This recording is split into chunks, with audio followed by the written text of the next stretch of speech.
Hello ready ఎన్నికల ముందు Congress party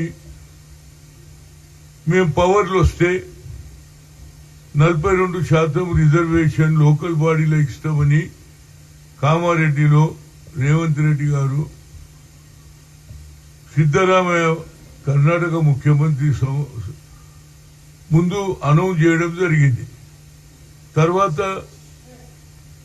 ఎన్నికలైనవి గెలిచిన తర్వాత రాహుల్ గాంధీ సందేశం ఏదైతే మ్యారథాన్ వాక్ కన్యాకుమారి నుంచి కశ్మీర్ వరకు నడిచిన తర్వాత ఆయనకు ఒక ఆలోచన వచ్చింది. బడుగు బలైన వర్గాలలో ఎస్సీ ఎస్టీలే కాదు బీసీలకు కూడా అన్యాయం జరుగుతుంది, ఎక్కువ సంఖ్యలో ఉన్నారు కాబట్టి we come to the power, we will conduct caste wise census. According to that, jitna hissedari ante according to their population they will get their reservation annaru. Adi పూర్తి అయిపోయింది. అది రావడంతో ప్రభుత్వం రావడంతో కేబినెట్ లో నిర్ణయం తీసుకొని 150 కోట్లు శాంక్షన్ చేసి కులగన జరిపించారు. ఆ తర్వాత 42% అనౌన్స్ చేయడం జరిగింది. అసెంబ్లీలో అందరూ పాస్ చేశారు. ఎప్పుడైతే ఈ కార్యక్రమం మరి ముందుకు పోవాలని 9th షెడ్యూల్లో పెట్టాలని ఆలోచనతో మా ముఖ్యమంత్రి గారు ఆయన జీవో కూడా తీయడం జరిగింది. ఆ తర్వాత కూడా ఏం జరగలే.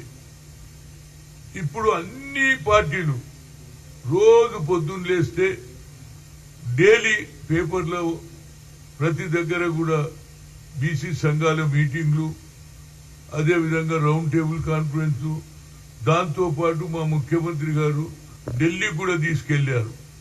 గవర్నర్కి ఇచ్చింది న్యాయం జరగలే, ప్రెసిడెంట్ కలుద్దామంటే న్యాయం జరగలేదు. కాబట్టి దీని మీద ఒత్తిడి పెంచాలన్న ఉద్దేశంతో అన్ని రాజకీయ పార్టీలు, అన్ని కుల సంఘాలు అనుకో, ఈవెన్ ఉస్మాన్ యూనివర్సిటీ జేఏసీ అనుకో, అందరూ కూడా 42% ఇయ్యాల్సిందే అని పట్టుదలతో ఉన్నారు. కానీ నిజంగానే మనకు న్యాయం జరగాలంటే నాకు ఒక ప్రీవియస్ ఎక్స్పీరియన్స్ ఉంది. ఐఐఎంలో రిజర్వేషన్ లేదని సుప్రీంకోర్టు కొట్టేస్తే ఆల్టర్నేట్ ఏమిటి అని ఆలోచన చేస్తే పార్లమెంట్ అప్పుడు సోనియా గాంధీ దగ్గర పోవడం, సోనియా గాంధీకి చెప్పడం, అయ్యా మేము తెలుగులాగా మలయాళము కన్నడ ఓరియాలో చదువుతాం కానీ టాలెంట్ ఎవరి సొత్తు కాదు, భగవంతుడు అందరికీ ఇస్తాడమ్మా అంటే ఏం చేయాలంటే మన్మోహన్ సింగ్ గారు చెప్పండి ప్రధానమంత్రి, ఆయన బిల్లు పెడితే అందరు సహకారం తీసుకున్నాం. అందరు ఎంపీలు మద్దతు ఇచ్చారు, బిల్ పాస్ అయింది. అదే విధంగా ఇవాళ 9th షెడ్యూల్లో రావాలంటే మనం అందరినీ కలవాలరా బాబు. మనం ఎన్ని ఉద్యమాలు ఇక్కడ చేసినా ఉద్యమం రోజు పేపర్లు వస్తుంది, రోజు ఒత్తిడి పెరుగుతుంది. కానీ ఢిల్లీలో ఒత్తిడి పెరగాలి అంటే రాష్ట్రంలో ఉన్న ముఖ్యమంత్రులు కానీ పార్లమెంట్ మెంబర్, ఎందుకంటే వింటర్ సెషన్ 15th నుంచి స్టార్ట్ అవుతుండొచ్చు అనుకుంటా. నవంబర్ డిసెంబర్లో ఈ సంవత్సరం అయిపోతుంది. కనుక ఆ ఒత్తిడి పెంచడానికి అన్ని రాష్ట్రాల ముఖ్యమంత్రులను కలవాలి, అందరు ఎంపీలను కలవాలి. దాని మీదనే లాభం అవుతుంది. మనం ఎన్ని రోజులు ఇవాళ ఆఖరుకు మహాత్మా గాంధీ గారి దగ్గర బీసీ కమిషన్ చైర్మన్ నిరంజన్ గారు పెట్టిన 2 గంటలు మేము అక్కడ భజన చేశాం. మీరు దేశానికి స్వాతంత్రం తెచ్చారు, బ్రిటిష్ వారిని పంపించారు, కనుక మాకు న్యాయం జరుగుతలేదు అని గాంధీ సమాధి దగ్గర కూడా కూర్చోవడం జరిగింది. ఇప్పుడు ఒకటే కార్యక్రమం, రేపు ఏది జూబ్లీ ఎలక్షన్స్ అయిపోతుంది, 11, 14 నాడో 11 నాడో రిజల్ట్ వచ్చిన తర్వాత అందరం కూడా ముఖ్యమంత్రులను కలవాలి, పార్లమెంట్ మెంబర్లను కలవాలి, చలో ఢిల్లీ. అదేవిధంగా కొన్ని రాష్ట్రాలలో ముఖ్యమంత్రులు కూడా, మధ్యప్రదేశ్ కానీ ఆంధ్ర కానీ ఎవరైతే అగ్రకులాల్లో ఉన్న వాళ్ళు కూడా, బీసీలు కాక అగ్రకులాల వాళ్ళని కూడా కలుద్దాం, మాకు న్యాయం చేయండి, ఎన్ని రోజులు మాతోటి అన్యాయం జరుగుతుంది, క్రిమిలైన్ ఉన్నది, మాకు సెపరేట్ మినిస్ట్రీ అంటే అది ఇయ్యలే, కులగన జరగలే, ఈ కులగన చేశాం అని చెప్పడానికి అన్ని రాష్ట్రాలలో తిరుగుదాం. ఎందుకంటే ఈ ఎలక్షన్ అయిపోయిన తర్వాత మనం ఎన్ని చేసినా, ఎన్ని ధర్నాలు చేసినా ఎన్ని ప్రభుత్వం మీద ఒత్తిడి తేవాలంటే నాయకుల దగ్గర అది బీజేపీ సర్కార్ నరేంద్ర మోడీని ఒప్పియడానికి మా ముఖ్యమంత్రి గారు కూడా కిషన్ రెడ్డిని కూడా అడిగాడు, నువ్వు మీ ఎంబడి వస్తామంటే ఆయన తీసుకుపోతలేడు. కనుక మనమే అందరి దగ్గర తిరుగుతూ అందరు ముఖ్యమంత్రిలో ఒత్తిడి తీసుకొచ్చి అందరు ఎంపీలకి 9th షెడ్యూల్ బిల్లు పాస్ అయితేనే మనకు 42 వస్తుంది. ఇక అప్పటిదానికి రాదురా బాబు. ఇక మనం ఒక ఆలోచన చేయండి, అన్ని ఆర్గనైజేషన్స్ ఎన్నైతే బీసీ సంఘాల వాళ్ళు మనం ఇక్కడ ఎన్ని చేసినా అది కొంత ఒత్తిడి పెరుగుతుంది. కానీ ఢిల్లీలో ఒత్తిడి పెరగాలి. ఢిల్లీలో ఒత్తిడి పెరగాలంటే అన్ని రాష్ట్రాల ముఖ్యమంత్రులు అన్ని రాష్ట్రాల ఎంపీలను కలుద్దాం, మాకు న్యాయం చేయమందాం. గతంలో ఐఐఎంలో మీరే వల్లనే మాకు పాస్ అయింది, మా పిల్లలు ఇంజనీర్లు అయినరు, డాక్టర్లు అవుతున్నారు, మంచి భవిష్యత్తు వస్తుంది.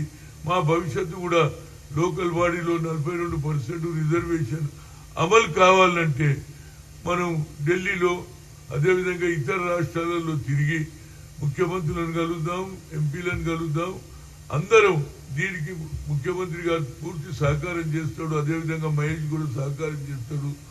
మనం అక్కడికి పోతేనే తెలుసుకుందాం. ఎందుకంటే కొందరి వల్ల ఎవరు నరేంద్ర మోడీ ముఖ్యమంత్రి ప్రధానమంత్రి కావడానికి పార్టీలు ఏవైతే మద్దతు ఇచ్చినాయో వాళ్ళ దగ్గర కూడా పోదాం. ఎందుకంటే వాళ్ళ వల్లనే ఆయన ప్రధానమంత్రి అయిన, కానీ వాళ్ళ ఒత్తిడి కూడా కావాలి. కాబట్టి తప్పనిసరిగా అందరి దగ్గరికి పోదాం, ఇది సాధించుకుందాం. ఎందుకంటే నేను గతంలో ఓబీసీ ఎంపీస్ కన్వీనర్ గా సాధించిన అదేది పార్లమెంట్ లో పాస్ అవుతుంది. 9th షెడ్యూల్లో ఏదైతే వస్తేనే ఈ 50% సీలింగ్ ఎత్తేస్తేనే మనకు 42 వస్తుంది. దీనివల్ల లోకల్ బాడీలు అవుతుంది. రేపు వచ్చే చట్టం వస్తేనే మనకు న్యాయం జరుగుతుంది. ఎందుకంటే ఫ్యూచర్ లో ఏది ఎమ్మెల్యేలు కావాలన్నా ఎంపీలు కావాలన్నా చట్టం రావాలి. ఆ చట్టం గురించి మనం అందరం ప్రయత్నం చేద్దాం. దానికి ప్రభుత్వం పూర్తి సహకారం ఉంటుంది.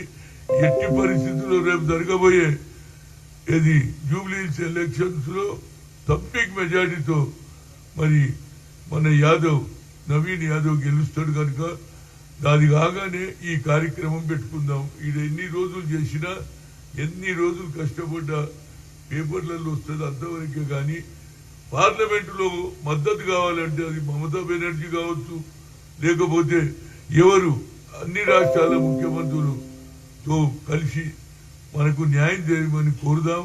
ఎంపీలను కలుద్దాం. అక్కడ వాళ్ళ దగ్గర వారి సహకారం తీసుకుంటే ఈ బిల్లు పాస్ అవుతుంది. కాబట్టి రోజు మీటింగ్లు అవుతున్నాయి. ఇప్పటిదాకా నేను అనుకున్న 60-70 మీటింగ్లు అయినాయి. అన్ని కుల సంఘాలు ఏది ఆల్ పార్టీ మీటింగ్ కానీ అదేవిధంగా ఏది రౌండ్ టేబుల్ కాన్ఫరెన్స్ ఇన్ని అయినాయి. కానీ ఇక్కడే జరుగుతుంది. కానీ ఢిల్లీ లెవెల్లో మనం మాట్లాడగలిగి ఎంపీలను ముఖ్యమంత్రుల సపోర్ట్ తీసుకుంటే ఈ బిల్లు పాస్ అవుతుంది. ఇప్పుడు కాకపోతే మన జీవితంలో ఎప్పుడు కాదు. దీని ఆఖరు ఏదైతే మహాత్మా గాంధీ ఆ లాస్ట్ వరకు అహింస ద్వారా సాధించడం మనం కూడా అందరి దగ్గర పోయి చేతులు జోడించి దండం పెట్టి మాకు న్యాయం చేయండి అని అడుగుదాం. తప్పనిసరిగా అగ్రకులాలలో కూడా మార్పు వస్తుంది. ఇవాళ చూడు రాహుల్ గాంధీ కూడా అగ్రకులాలే, రేవంత్ రెడ్డి కూడా అగ్రకులాలైనా బడుగు బలైన వర్గాలు బీసీలకు న్యాయం చేయాలని బిల్లు తెచ్చిండ్రు. ఈ బిల్లు సాధించుకోవాలంటే మనం ఢిల్లీ వెళ్ళాలి, అన్ని రాష్ట్రాలలో తిరుగుతామని ఒక సీనియర్ నాయకుడిగా అందరికీ విన్నట్టు చేస్తున్నాం. రోజు మీటింగ్లు అవుతున్నాయి, మనం ఈడనే మాట్లాడుతున్నాం. కానీ ఢిల్లీ లెవెల్లో మనం ఒత్తిడి అంటే రిక్వెస్ట్, ఒత్తిడి అంటే కొట్లాట కాదు. మాకు న్యాయం చేయండి మహాప్రభు అని అడుగుదామని కోరుతున్నా. Thank you. అఖిల పరిషత్ ముఖ్యమంత్రి గారు తప్పనిసరిగా పిలుస్తున్నారు. ఈ ఎలక్షన్ అయినాక పిలుస్తుండొచ్చు నా ఉద్దేశంలో. Thank you.